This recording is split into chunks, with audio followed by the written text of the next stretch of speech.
So we've got the Queen of Clubs, right? So we can take the card, put it here in the middle of the deck, just like that. Flick it. Back on what the heck? What?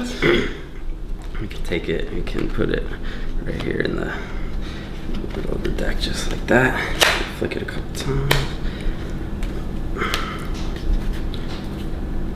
And it's back on top. You can put it all the way on the bottom. And flick. Bro. What's going on, everyone? So it's Saturday, November the 18th, and today is the day of NPC Nationals. What I wanted to do was, in light of my last sort of like rant in yesterday's vlog, where I talked about my next competition season, wanted to do a little chat just about bodybuilding in general and some misconceptions in the sport. So I'm actually gonna put the camera down.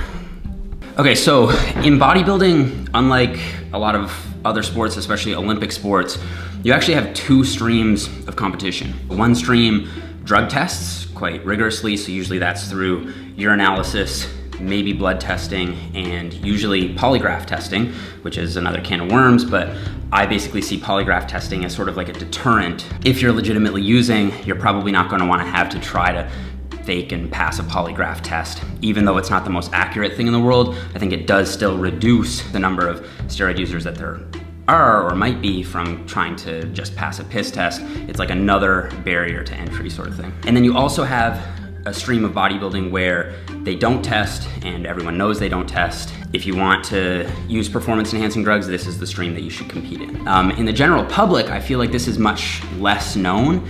I feel like a lot of people think that, like in the Olympics or in other sports, there is rigorous testing in bodybuilding generally, and there really isn't. I see this sort of as a positive thing, because where you have these two streams, if you want to compete naturally, you can compete in the natural organizations, and if you want to use performance enhancing substances, then you can compete in the organizations that don't test. And I think that what this does in practice is it reduces the number of people who are using in the natural organizations compared to other sports, like say cycling, for example. And so because that's the way it's set up, you have these two streams. Someone's decision to use or not to use is basically their personal choice. There isn't the same ethical weight put on that decision as there would be in other sports where everyone is tested. As long as someone isn't using and competing in drug-tested federations, then they're not, you know, a cheater or looking for shortcuts necessarily or anything that you would tend to associate with steroid users in other sports. In my case, when I was 19 years old and doing my first bodybuilding competition, this is something I actually haven't shared on the channel before, but I had essentially made the decision to use anabolic substances at around 4 weeks out. My mentors and my friends at the time were basically saying to me, you know, if you take this and that, and I forget exactly what it was, but I think one of the supplements was Winstrol, and they were basically like, if you use this, you have the genetics and you're in a spot now where I think you could win the whole show. And to me at 19 years old, this was extremely motivating to me, and I was basically like, you know what, I'll use it. I put all of this hard work and dedication into this show, and given everything I've put into it, it was basically worth it for me to just do it. It was just some pills I had to take, and then I would win, and kind of just on a whim decided that yes, I would do it. As it turns out, it never got delivered to me, or they never came in, or what have you, so I just never ended up taking them. And I'm really glad that that happened just completely by chance, because it was after that that I was basically introduced to the sphere of natural bodybuilding and was able to be very successful as a natural bodybuilder because of that sort of fluke decision. Now, if they had actually come in, I don't know if I would have actually taken them. My friend Alberto Nunez has a really similar story to this, where he actually had, I think, the bottle of pills or whatever it was in his hands, and he was going to use them, and he ended up flushing them down the toilet and became one of the most successful natural bodybuilders out there, at least, you know, in the online space. And he's always been a really big inspiration to me. And I'm sure a lot of other naturals probably share a similar story to this, where it's very tempting to want to use, especially early in your career when you see the potential that you have. However, I think that for me now, in retrospect, this decision should be made with a little bit more of an informed or educated perspective. And that's why I made my video on steroids, my Science Explained video on steroids, as a way to sort of show that there are negative health effects associated with steroid abuse, and this should be an informed decision that you make, not one that's sort of just made on a whim. One important issue around this is that it can lead to sort of a slippery slope. So while it's true that there are more and less healthy ways to use steroids in practice, not necessarily everyone using is really unhealthy and at risk of heart attack and all of this. What can happen, in my experience, is say you take something for your first show, you're always going to want to improve on that.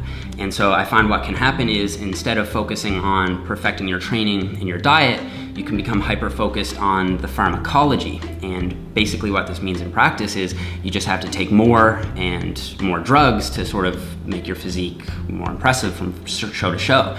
And I think that that can be a really big temptation and present a really powerful slippery slope for people. So as for the competition that we're going to, this is a competition that's in the untested stream, but that isn't to say that everyone on stage is using. I think that especially with the introduction of some of these new divisions, so men's physique, women's bikini, which isn't that new, but also men's classic physique, I think that there is a potential for guys with good genetics, a history of training experience, and an optimized training nutrition approach. You can be successful in some of these divisions as a natural. And I've actually seen this with guys like Doug Miller, Cleveland Thomas. They were very successful in natural bodybuilding organizations and then went on to be successful in the untested streams as a natural. I'm not sure if this would hold true on the pro level, but I certainly think that as an amateur, it is possible to do well as a natural in those new divisions. And that's something that I would consider myself, especially classic physique, just because where you wear the slightly longer trunks, your glutes are covered up, and so you don't have to get quite to the same level of conditioning that you'd have to get to in natural bodybuilding. And it is a look that I like. It's that more vintage aesthetic look, and that could change as more people compete and as the division grows, but I think as of now you could be successful in those divisions as a natural. So anyway, I'm a huge fan of bodybuilding, whether natural or not, and I feel like I can draw inspiration and knowledge from all sorts of different athletes and be motivated by all sorts of different physiques. And so for that reason, I'm really looking forward to this show tonight. And I don't want this talk to come across in any way as being disrespectful. I have the utmost respect for anyone who gets on stage, especially at the national level, meaning that you're basically in the top tier of athletes in your country in the sport that you're competing in, which is very impressive to say the least. But given my reach here, and especially my potential to reach a younger demographic, I thought it would be nice to just share my perspective on the two streams in bodybuilding culture, and just let you guys know my thoughts on the matter. So right now, Rashawn, Stephanie, I think, and I are gonna go for a workout. So Rashawn's actually training legs today, so this is a special occasion. Did you know it was leg day? No. So anyways, guys, so yeah, we're gonna go hit that leg workout. There's actually a pretty sweet gym with like a lot of hoist machines and stuff in our Airbnb. So we're gonna hit that up very shortly, gonna grab some pre-workout, and we're gonna go train. So I'll check in with you guys in the gym.